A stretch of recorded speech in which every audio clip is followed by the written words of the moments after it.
He's using me for Adobe, guys. That's basically all it is. But it's, forget he's my cousin or anything. Like it's just the fact he's got the free, because he's got the free tech and everything. Wow, Like that, it's not free. it. Well, yeah, it's for you. It's free. I'm gonna have to start charging you, mate.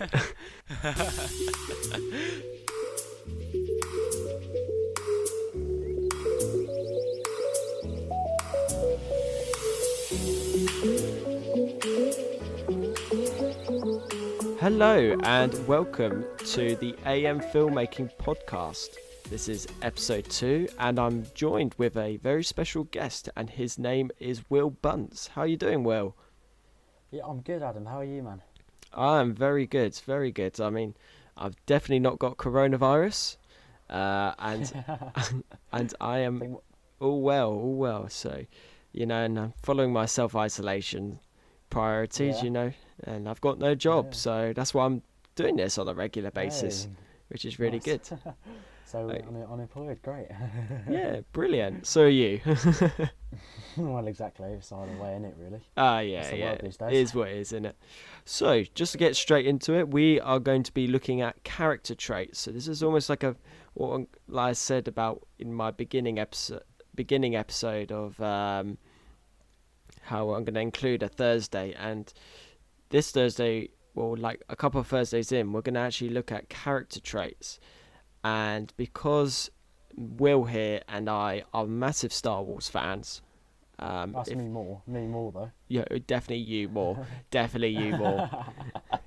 But we're going to be actually looking at, well, arguably probably the main character of pretty much the whole franchise is Luke Skywalker, and we're going to be looking into his traits, like how, and there'll be a question that we're going to pose, and we're going to kind of summarize all the trilogies, including the new ones where he is featured, including the one with Rian Johnson and J.J. Abrams kind of just destroy Luke, in my opinion, but they make an interesting way about it.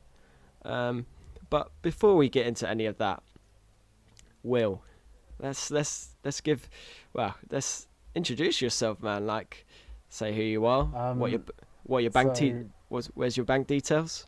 No, you don't need to say that. But go on. Well, they are. Anyway, so my name is Will Bunce, as Adam said. I'm 16 years old, and as he said, but it's more important the guest says it. But okay. So yeah, I'm Will Bunce. I'm 16. I'm studying history, geography, and psychology for my A levels. I am a fitness fanatic. I love running. I play the guitar. I'm very into scouting. Obviously, as our wonderful host here, Adam, correctly said, I am an enormous Star Wars fan since I've been very young, actually. So yeah, that's a bit about me, really. That's brilliant. Yeah, no, let's dive in a bit more. We don't want to leave the audience guessing like who this mystery man is, obviously. But like you said, you're into your running and your kind of sports. Like, is there any particular reason why you're doing all these sports and activities? Particularly for my physical fitness and my mental health as well. Obviously, that's very important these days. And people are encouraged to talk about their mental health a lot more. So I find running is a good way to deal with stress, as well as keeping me physically fit. Obviously, it's good. It reduces your risk of heart disease, etc. And I love it anyway. And it's just a passion of mine. It gets me out and about, gets me fresh air, gets me moving, keeps my body healthy. It also ties in well with my cadets, actually, because we do quite a few competitive sports with that, including running, and it's always nice to be one of the better ones in the group, obviously. At doing, okay. You don't need to brag. So we got a bit of you are quite fast. To be fair, you are quite fast. So no, you can definitely brag about that. I mean, I'm only 5'5", so I'm good at agility, but stamina wise I cannot keep up. If anyone's seen me at football training, but like you are fast. Like I'd say that Oh. I've seen you run, man. I've seen you run. Oh. But so like I mentioned before, you said you're a massive Star Wars fan. In fact, one of the biggest Star Wars fans I know, and I'm a big one myself. But like you have knowledge like for days. But what is it mostly that you love about Star Wars, like in your opinion?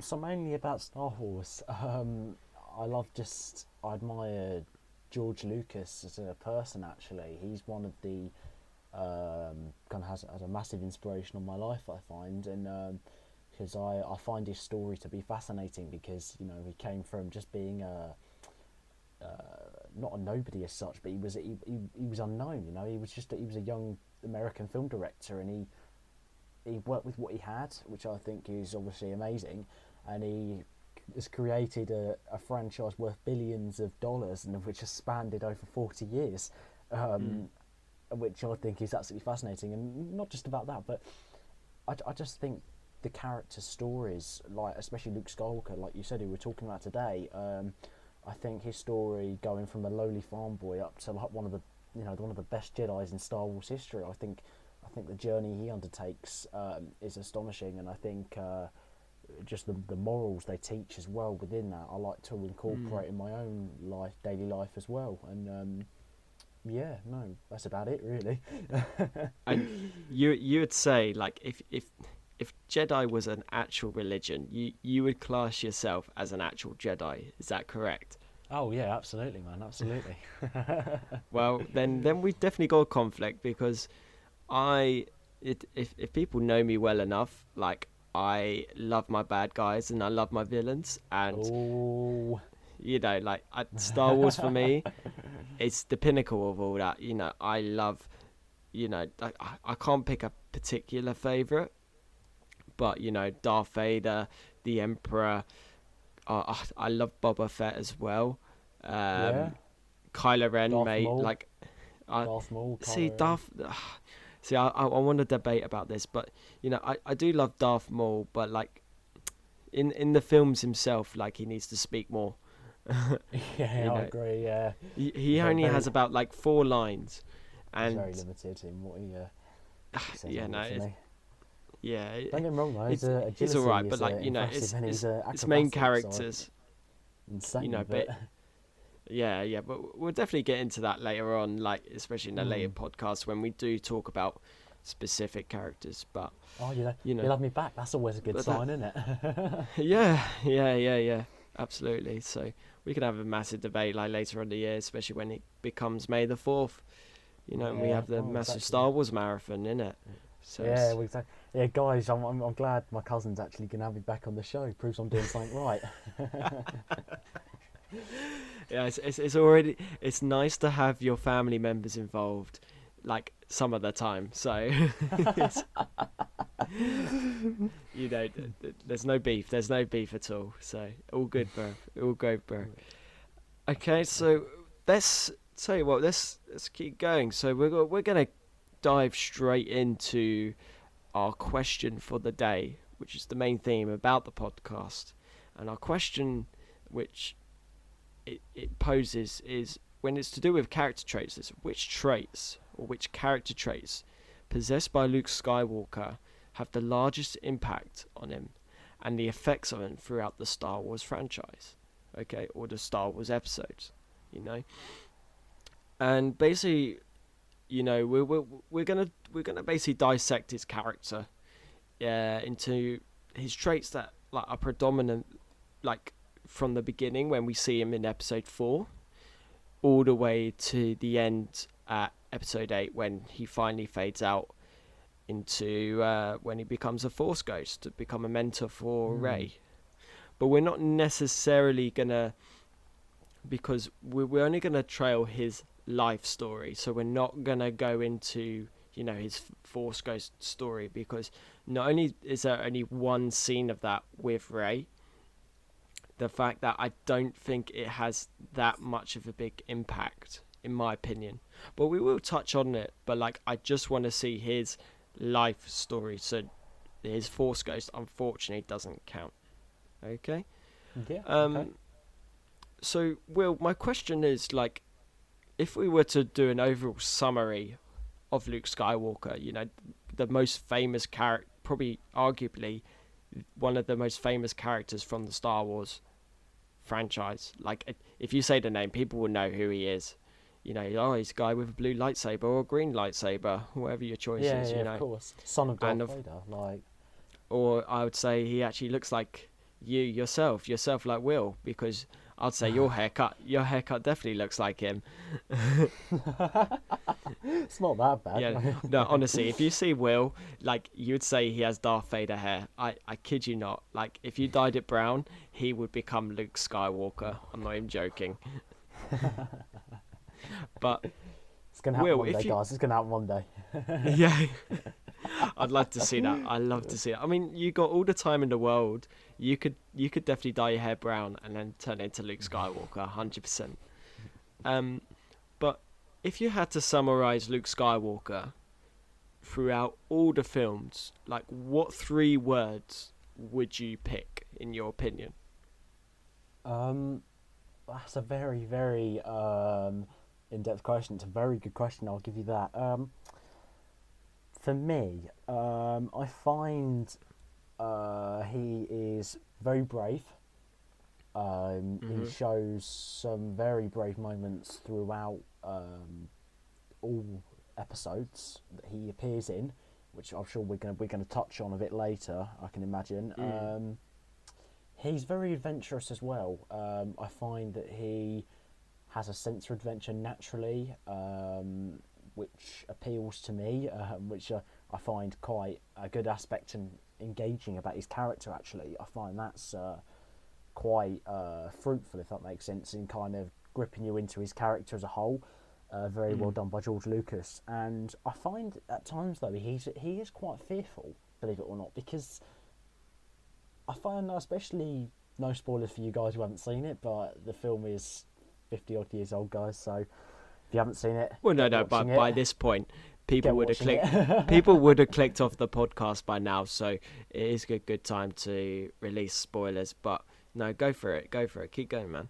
And I think it's like I said, he's fearful, because especially when he's confronted by Darth Vader, and that moment when he says, "I am your father," I think that's has a massive impact on him later on in his life, I reckon. So yeah. I mean, like, yeah, I would necessarily agree with you. I think throughout, I think he is a very brave character. Like, I kid you not.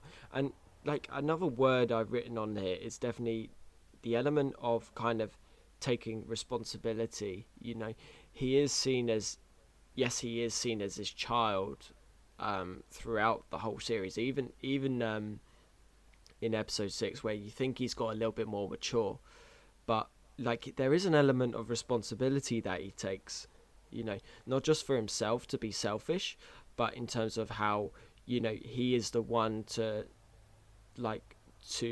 knock out the Imperial Army, because he is the last Jedi, and he takes it in himself. He could have easily chosen, like back in episode 4, to stay on the planet, keep with his parents, and possibly get killed, because if that R2 unit if R2D2 didn't wander off into To find Obi-Wan. to find Obi-Wan to give the message, I think Luke Skywalker would be dead, and there would be no story. Well, that's it, and there'd be no Luke Skywalker, there'd be no Star Jedi. Wars, Yeah, no Star exactly. Wars. No Jedi The was Darth called Star, now. the Death Star the Empire there. would rule the galaxy forever. But, like, it's that element of responsibility that he takes throughout, which I think is key. And like you said, fear is definitely one that is so predominant, even in the new episodes, like episode 8 and episode 9.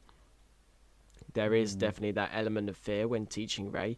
We won't get into spoilers just yet for that, because we're going to touch on it, but, like, fear is, like, absolutely definitely a key one.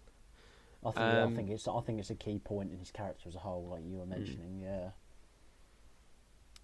Like, the other thing I wrote on here it's like, why do we think, with these character traits, why do we think he has these traits in him?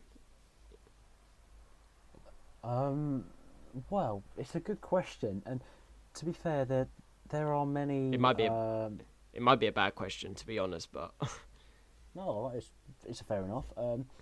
I think, to be honest, it's a very good question, and there's many possible answers. But in my mind, I think he's fearful as such because I think that his fear ties in with his adventure nature. Because I think with his aunt and uncle, they are very restrictive of him, and which has had, I reckon, in my mind, a profound effect on Luke actually throughout his childhood and into his teen years when we see him when he's about 18 years old.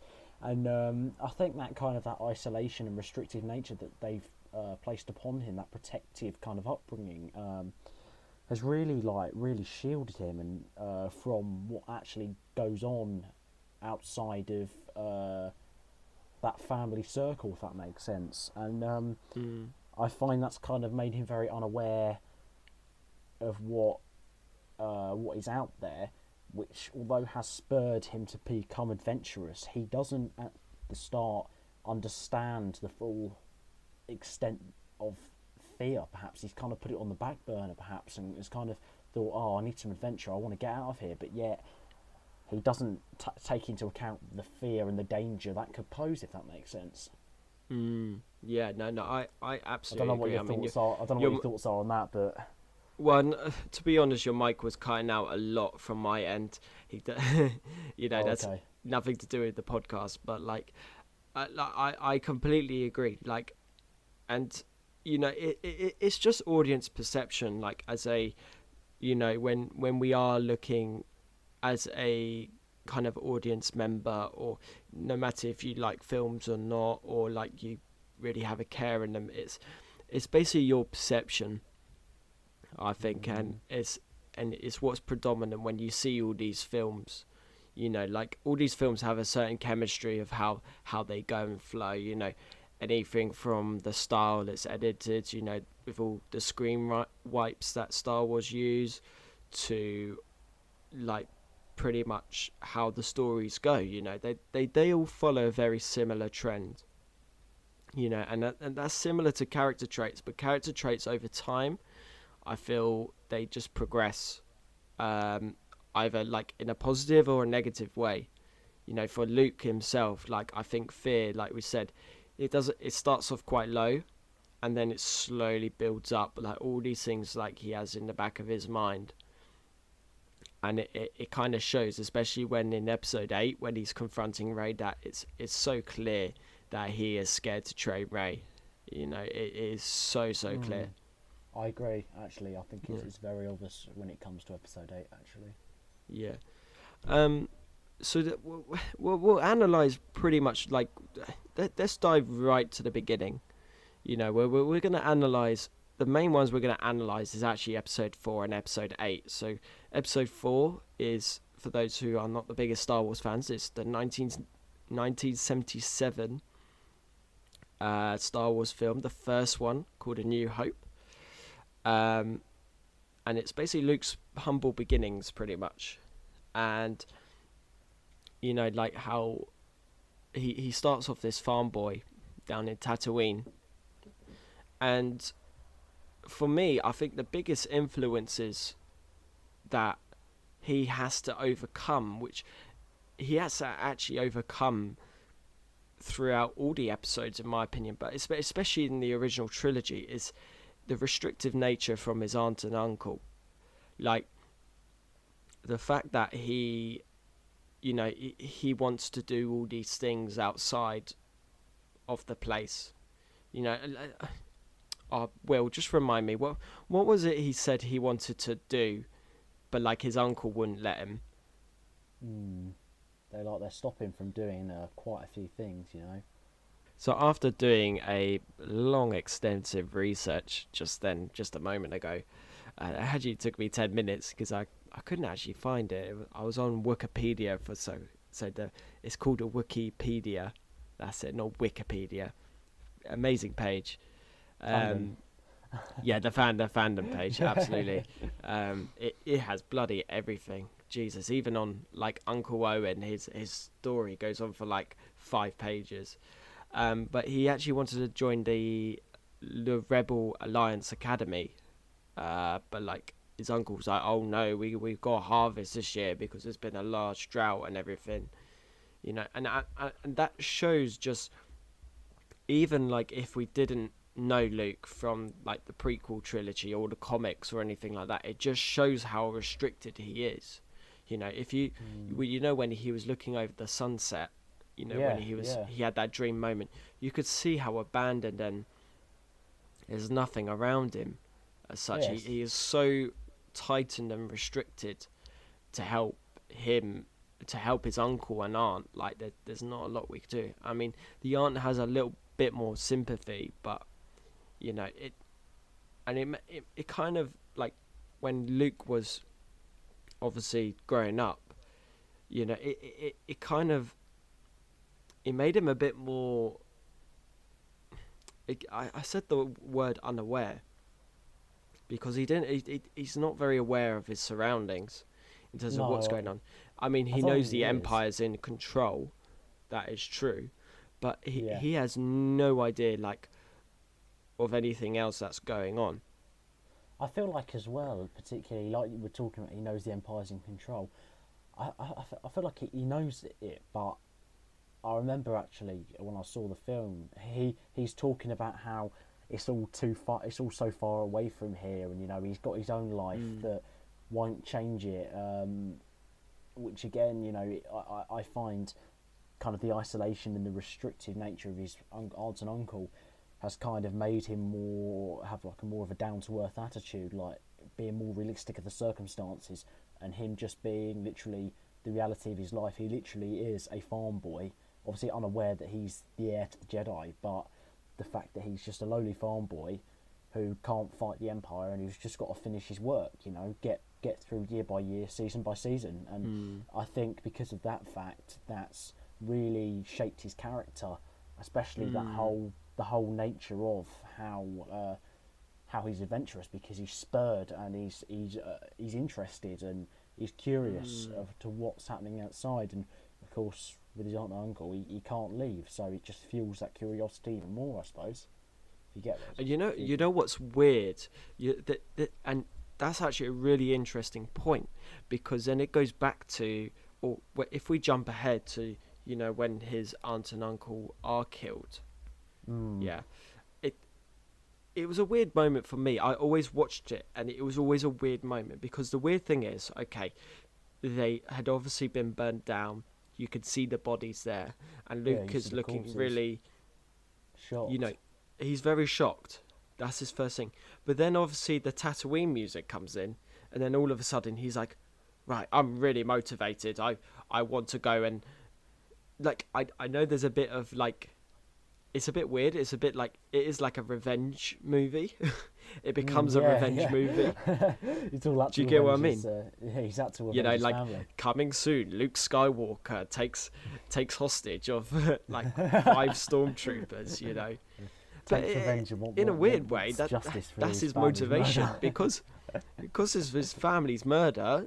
He goes on a revenge killing spree. You know, or he wants to go and help. You know, and I think overall that is actually Luke's adventurous motivation, because of his parents dying, as well as like because of how restricted he's been. Like in a weird way, them dying and not having to think about kind of like next season's crops or whatever. It's kind of a good thing. Like, not to be harsh, I mean, it's obviously sad because they're dead, but I feel like that's the catalyst that's triggered his character and what we see and how we see him develop during the saga. And I think that's responsible for that, really, and it's the journey we see Luke go on. I think it's that's what it is. You could see that, especially you know, there's just lots of moments, You know, even when like in episode 5 when he's training with Yoda, you can definitely tell he is dedicated. You know, that's where the adventurous attitude is from. Or even in episode 5 when he's on Hoth and he decides, you know what, I'm going to look out for another 30 minutes. And then, yes, he did take that reckless action of getting captured by a Hoth Yeti, or I think it's called a Womp. I don't know what they're called. Womp or something, yeah, not sure. I'm going to call it the Hoth Yeti because people be like, what the hell was he womping about? What's he womping on about here, Adam? Yeah, you're a little bit of a womp, mate. You've got a bit of a womp on. Womp. But like, you know, that's his risk. But, you know, like, I think that's the really weird thing about it, is because that's what he takes as motivation for his character. He's eager, naturally. So yeah. Yeah. Well, I don't know what eager for, but hopefully not for Princess Leia. You know, that has always been the weirdest part of the whole Star Wars bit, is why if he knew if he was obviously learning the path of the Jedi, how could he test in his feelings or searching his feelings that Leia is his sister? Like, he would probably know.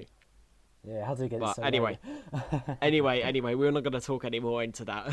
No, we're going to move on. That's another topic. That's another topic. Whatever. For another podcast.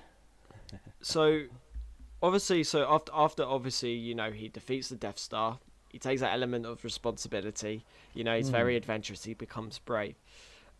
I still want to slip back into that kind of spiral of fear, which I think, you know, like it then transforms into bravery, but deep down, even throughout all the movies, there is still fear. Like when he's going off to war, you know, if we do go, so episode 4, you know, when the aunt and uncle are dead, definitely fear is slipping in. He's like, oh shit, you know, like he knows what's happened, and you get what I mean, like, oh shit, now the Empire's after me, like, and he knows the severity of what's like the path ahead of him. Yeah, and as well as, like, you know, it all develops. All these 3 films develop, like, from, you know, Obi-Wan's death, like, absolutely, to his friends being captured, like in episode 5, by Boba Fett and Darth Vader. Yep. And then even when Darth Vader reveals, like, massive spoiler alert, reveals that he is his father. Yeah, exactly. That's again like a massive trigger for the fear which we see displayed later on, I think. Yeah, it's definitely not a motivational trigger. That actually really demotivates him. Like, that point in the film, mate, I think the audience, that's where, like, when I watched that scene for the first time, as an audience member, I actually felt sick to even believe that.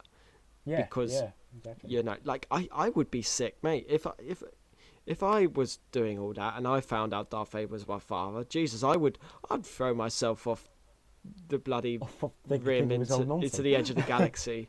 I wouldn't bother holding on. There's no point. Yeah, your father's the enemy you're trying to defeat, and oh no. Oh god, no, I wouldn't want to think about that. But like, absolutely, throughout when we find out that, especially like even in episode 6 when you think he is a bit more mature, fear is an overall dominant of his character. You know. No, I think it is. I totally agree with you 100% there, actually. And this is when I come back to it, is that fear actually leads to then this reckless and immature behaviour. You know, like, especially go on. No, you go on. But like I was saying, like when he got captured by the Womp, or quote marks the Hoth Yeti, you know, that is his reckless behaviour. Like, he is scared that the Empire is going to land on Hoth and going to kill his friends, but he puts himself in danger, as well as when he stops his Jedi training with the All Grand Master Yoda, to then put himself in that position to face Darth Vader, knowing that he Like that's his ego again. Like his adventure spirit. He's rushing into it too fast, and you would have thought after the death of his aunt and uncle, and the responsibility he got from that, you would have thought he would have learned not to rush into things, because you would have thought he would have known and learned how large and how much of a threat the Empire really is. And obviously, I think as well, like you were saying about his fear, like he deliberately perhaps he either pushes it aside, or he just thinks, you know what, screw it, I'm just going to go straight in, which of course he does, and he ends up losing his hand, and obviously losing the Skywalker lightsaber as well. He theoretically loses the battle. Well, like, exactly. Yeah. He was fighting a losing battle. It was easy to say that he lost. Taking part in a fight you could never win in the first place, because like Yoda said, he wasn't ready. And that's a key element throughout the whole saga. It's shown highly, like he jumps into things way too fast. Yeah, way too fast. And even like, obviously before the end of episode 6, like even when he sees his friends are being killed, like by the Star Destroyers, when it's that final battle in episode 6, and like it's that reckless nature of to pick up that lightsaber, to fall for the Emperor, to try and strike him down. He gives in to his wishes. That's what the Emperor wants him to do. Exactly, and it's And I think that's a bit of immaturity there, but and a lack of responsibility, because it's what he wants, but somehow he overcomes it in the end.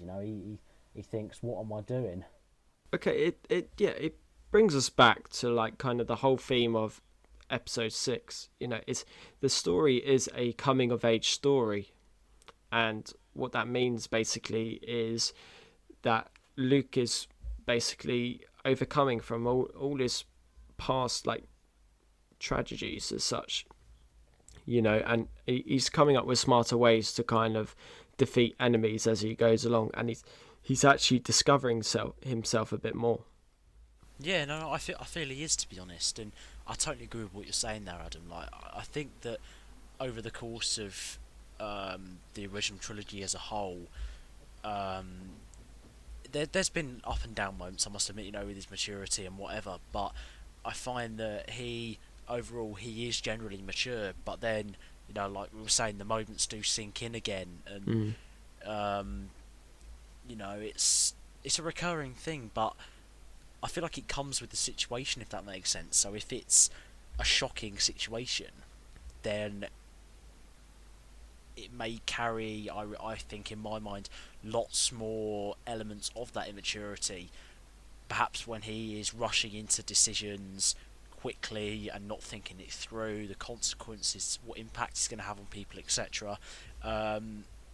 Compared to obviously the more logical, thought-out scenarios that he goes through, where he experiences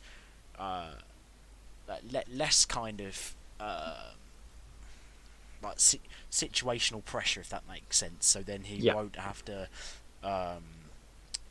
rush into things quickly, like hot-headed. He can take his time, think things through, make a logical and reasonable decision. I think. Yeah, agree with that? yeah. That's where the level of maturity comes to, as such. But again, it is that recognition, and that's why there's that massive celebration at the end of it. So, sorry, I'm just gonna readjust my volume. It seems to be playing up a bit, but if you can hear me, you can hear me. That's the main thing. Yeah, I can hear you fine. Yeah, I know you can, of course, because you had to actually get new headphones, so it's not too bad. Now I'm gonna take a sip of my lime drink. Oh, you do love Tesco.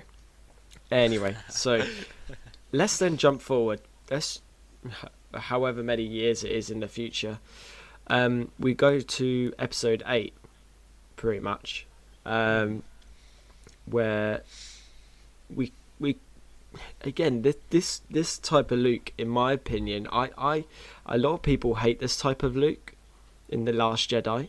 I can see why, but like in my opinion, this type of Luke, like the character of Luke, is quite clever, because Yeah, I agree with you on that. Anyway, Do you know, like, if I had to summarize his character at the beginning of episode 8, it's almost the same traits from episode 4. He's very restricted.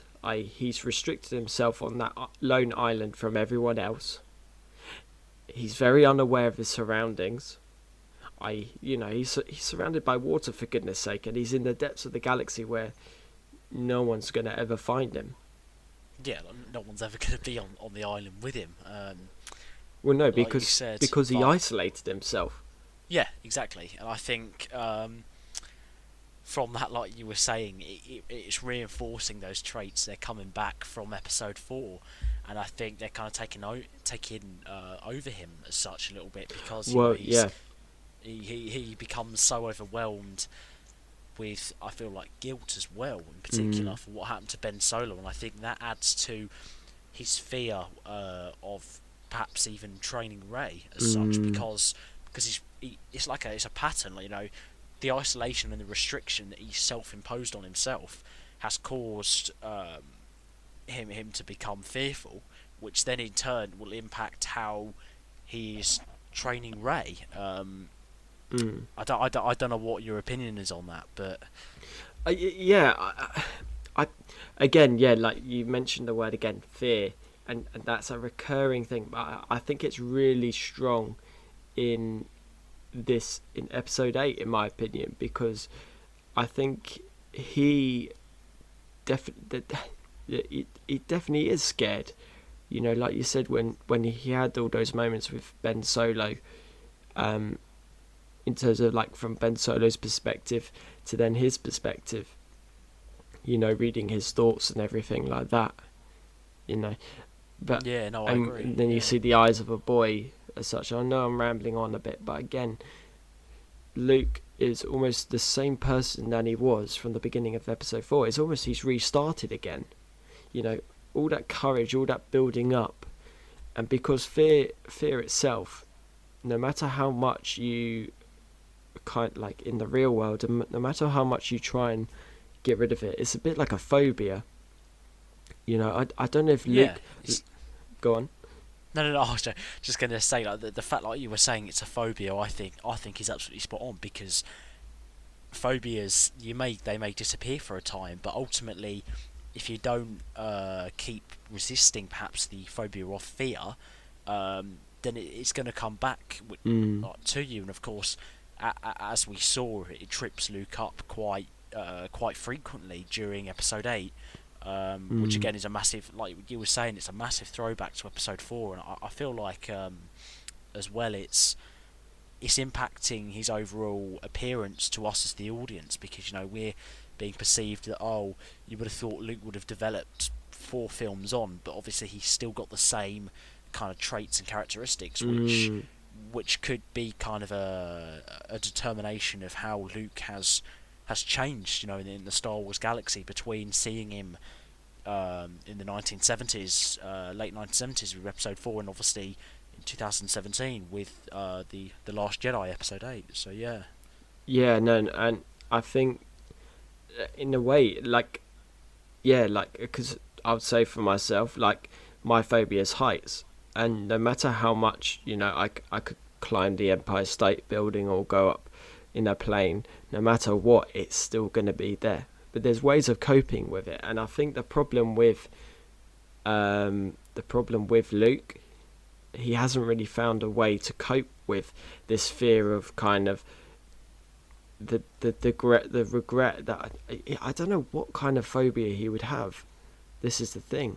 I think the fear of losing his friends, perhaps, and especially that's more profound in episode we were saying, like in episode 4, and possibly even, you know, episode 5, when he's on Hoth and he's the fear of the Empire killing and wiping out all his rebel friends. But I think as well, like, just the fact of even Leia, like, she's a recurring figure in his life, obviously, because she's his sister, and I think that's a big thing, because such a close family relative is can really impact a character's choices and decisions they're making, and I think it's the fear of loss, the fear of loss. And I think that, I'm rambling on now, but I feel like the fear of losing Leia in particular, like he lost Han, would spur that character change. You know what I mean? I'm just looking at what it's called. It's called Thanatophobia. Thanatophobia is a medical condition. So I believe Luke actually has this medical condition. Yeah, like the fear of losing everything. And again, when he's training Rey, he doesn't want to lose her like he lost Ben Solo. Yeah, exactly. Like he doesn't want the dark side to take her. Yeah. Like it's taken one of his apprentices. See, that's an interesting discovery. You know, no, that's quite interesting. I just looked that up on Wikipedia as well.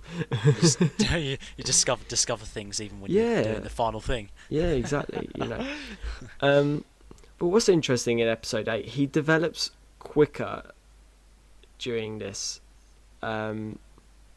Like I feel like his character's not rushed. I don't feel it's rushed, but his kind of development into a person is quicker than it was, because obviously George Lucas knew he had 3 episodes of Luke Skywalker. Yeah. But in this one, they kind of said, right, Luke, you're going to go back to basics, but it's almost like all 3 films into one. Yeah, I agree. He almost takes, like, I think Luke takes a Yoda stance to training Rey, but there is definitely more of a resistant force to him, because Rey in herself has to kind of train herself. Yeah. I think only Luke is seen as a mentor. I mean, you could argue Yoda was a bit of a mentor, but I think Yoda had more involvement. Yeah, he did, and even with Luke's training, I think. Yeah, definitely. And I think, again, it's that fear of loss, and the fear, it's that guilt inside of him, you know, because massive spoiler alert if you haven't seen the movie, that to know in his feelings that Rey is a Palpatine herself. And that's a fear builder in any sense, really. The fact when she realises that as well, but not just on her, but Luke when he knew as well. But going off fear a little bit though here, that can add to the responsibility element of this, because although like another spoiler alert here, guys, go and see the film if you haven't seen it already. But if when he says that he knew that she was a Palpatine, that element of responsibility is shown again when he willingly trains her. Like, he doesn't, obviously after a bit of persuasion, he does train her eventually somewhat, even knowing that fact of what she could pose, what danger and what she could become, and yet he knows that in the end she will be the hero, if that makes sense. Yeah. But like, we don't know until they do it, and then Rey eventually becomes that hero, and then Luke then finds himself to trust her. You know, when it's that final battle between Kylo Ren and Luke. Well, I wouldn't even call it a battle. It's almost like a standoff.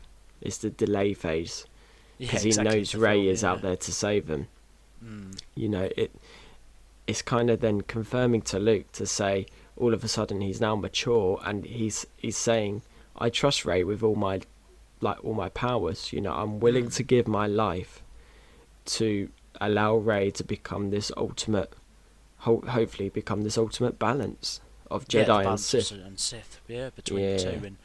And right, well, that's all good, I think. You got anything else? I haven't got anything else to add on that, have you? Well, I was going to keep talking, but I don't know. We've been rambling on for like 40 minutes about this, but it's amazing, you know.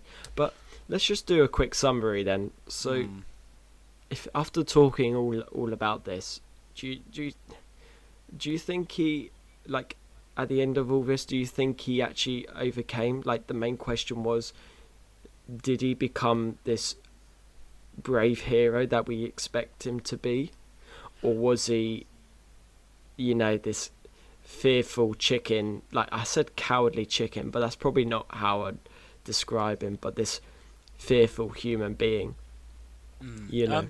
No, I get what you're saying, and like we talked about before, it's a very debatable topic, but in my mind, I think he doesn't overcome fear as such.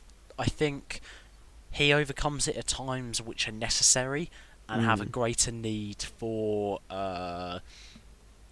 him to be a brave hero and a role model and to take charge of the situation. And I believe that although the fear is recurring, in the ultimate end he overcomes it to a certain extent. But I feel though he becomes more accepting of the fear, and instead of overcoming it, embraces it as part of himself. Because although, like I was mentioning before, he does know that Rey is a Palpatine, and he says it himself in the Rise of Skywalker. I feel though that even though like he embraced the fear of the potential of her becoming another Palpatine, like another Emperor, another tyrannic Sith Lord. But I feel that by embracing it, he's overcome the fear, but yet made it part of himself. If that makes sense. I don't know. I've worded that quite badly, but no. I think embracing the fear is like a perfect summary, because he doesn't really. He then kind of goes, well, I'm already scared of everything. I may as well do something to help others. You know, exactly. It's a weird way to go about it. So like it leads me to my other question, which is pretty much answers, which is, were there any bad traits that he kept or have changed in Luke's character? But yeah, like you were saying, he kept that trait of fear throughout like his character story. You know, even in Rise of Skywalker, when he is a Force ghost, he still has that element of, you know, Rey could switch sides. She could be seduced by the Emperor's words and everything like that. But I think it's that perseverance, that adventurous nature, and that kind of recognition that he needs to accept that she's taking that responsibility. You know, and I think that's the letting go part of him. But I think it's all like, after even just discussing this, it's kind of made me realise like how much thought in terms of like, there's so much more detail into it, isn't it? Yeah, exactly. No, I agree. You know, it's a very debated topic, but I think we kind of just covered it as best we can, really. I Absolutely, don't know if you agree, yeah. but I think there's not much more to add, to be fair. but that leads us swiftly on to our end, really. Like, you know, so Thanks I hope very much for having me. Yeah, no, thank you, man. I mean, it's the first time for me. It's the first time for anyone. It's a learning curve, isn't it? Really. Absolutely. Like I'm enjoying doing these. This is why I keep uploading, man. Keep the audience engaged. Great. Oh yeah, keep the listeners engaged. Absolutely. Keep your headphones on. That's the main thing. But like, be sure just to check out latest podcasts. They're now available on Spotify and iTunes. You can follow the link down below in the description, or you can find it on my Instagram or Facebook. Just type in the AM Filmmaking Podcast. Special thanks to Will. I'm sure he'll be on many more podcasts to come. Yeah, well, I hope so. Yeah. I'd love to come. You again. know, we've got nothing else to do, so we may as well keep doing these character traits. So I'm enjoying them to do. So you know, like, go and follow his YouTube channel. What is your YouTube channel again? So my YouTube channel is called Humanities Reimagined. It should be the first one which comes up, and I cover specifically on my channel. We do history, geography, and RE, both at A level and GCSE, and we cover various exam boards such as AQA and EdXL. So do go and check that out, guys. We're in the process of rebranding the channel with the help of Adam, which is obviously fantastic. Me. It's because I got Adobe. That's why. Which is I'm really grateful. He's using me for Adobe, guys. That's basically all it is. But you know, it's forget he's my cousin or anything. Like, it's just the fact he's got the free, because he's got the free tech and everything like that. Wow, it's not free. Well, yeah, it's for you. It's free. I'm gonna have to start charging you, mate. But go and check it out. I think they are very helpful. So if you are doing GCSEs or A level, like 100%, go and check them out. They're quite interesting. Obviously, as well, just to mention as well, my YouTube channels, all the podcasts are now available on there. It may take a day after the official podcast is released, depending on time. But if you can't access Spotify, SoundCloud, or any of those servers, you can listen on YouTube. So that is available on there. Okay. And the recording as well, we'd said that's available on both our channels. And Adam, if you wouldn't mind, while we're here, you wouldn't mind just popping my channel link in the description. Oh yes, this absolutely. On YouTube, would you? Well, why do you think? That's actually an extra £10 charge. So. No, I'm joking, man. No. Yeah, absolutely. You can find it on my channel and definitely on Will's channel. Just go and have a look at it. It's a good channel, very good channel, like I said. Oh. Okay, but anyway. Yeah, take it easy, guys. Hope to see you all next week. Stay safe, stay indoors, save lives, protect the NHS. You're all doing such a fantastic job anyway. So see you all guys next week. Take it easy.